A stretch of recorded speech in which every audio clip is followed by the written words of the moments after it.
Hello my dear family members, అందరూ ఎలా ఉన్నారండి? నేనైతే చాలా బాగున్నాను. మీరు కూడా బాగుండాలని మనస్ఫూర్తిగా కోరుకుంటున్నాను. ఈరోజైతే పరవన్నం వండుతున్నానండి.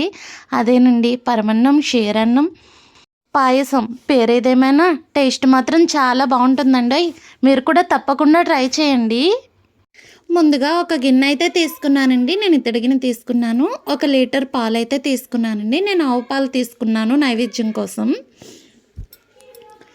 1 లీటర్ పాలు తీసుకొని హై ఫ్లేమ్లో పెట్టి మరిగిస్తున్నానండి. పాలు మరిగేలోపు నేను ఒక గ్లాస్ రైస్ అయితే తీసుకుని ఇలా నానబెట్టానండి. చూడండి, ఈ గ్లాస్ రైస్ తీసుకున్నాను.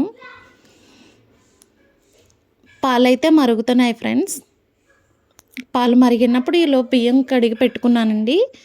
ఆ బియ్యం కూడా పాలల్లో వేసేసి సగ్గుబియ్యం కూడా కొన్ని వేసానండి. చూడండి, ఈ విధంగా అయితే ఉడికిపోయింది ఫ్రెండ్స్. ఇలా ఉడికిన తర్వాత మాత్రమే మనం బెల్లం వేసుకోవాలండి. మనం ముందుగా బెల్లం వేస్తే కనుక ఆ మెతుకులానే ఉండిపోతుందండి. అదైతే అసలు ఉడకదు. ఈ విధంగా వేసుకుని నేను కలిపేసుకుంటున్నానండి. చూడండి, బెల్లం కూడా మొత్తం కరిగిపోయింది. ఈ విధంగా కరిగిపోయిన తర్వాత నేను ఇలాచీ పొడి అయితే రెడీ చేసి పెట్టుకున్నానండి. చూడండి, ఇప్పుడు ఇలాచీ పొడి కూడా వేసేస్తున్నానండి. ఇది కూడా వేసుకొని ఒకసారి కలిపేస్తున్నాను ఫ్రెండ్స్.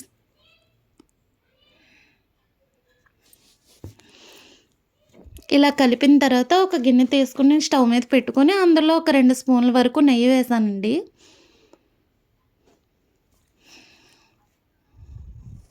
కొంచెం నెయ్యి కాగిన తర్వాత అందులో జీడిపప్పు అయితే వేసేస్తున్నాను ఫ్రెండ్స్. ఇలా జీడిపప్పు కొంచెం లైట్ కలర్ వచ్చేంత వరకు వేయించుకున్నాను. ఇందులోనే కిస్మిస్ కూడా వేసి వేయించేస్తున్నానండి. ఇవైతే వేగిపోయింది. నేను దీన్ని తీసుకెళ్ళి పరవన్నంలో అయితే వేసేస్తున్నాను ఫ్రెండ్స్. టేస్ట్ మాత్రం చాలా బాగుంటుంది. తప్పకుండా ట్రై చేయండి. నేను ఈ పరవన్నాన్ని అంతా సిద్ధం చేసుకుని దేవుడికి నైవేద్యం అయితే పెట్టేశానండి. టేస్ట్ మాత్రం చాలా బాగుందండోయ్.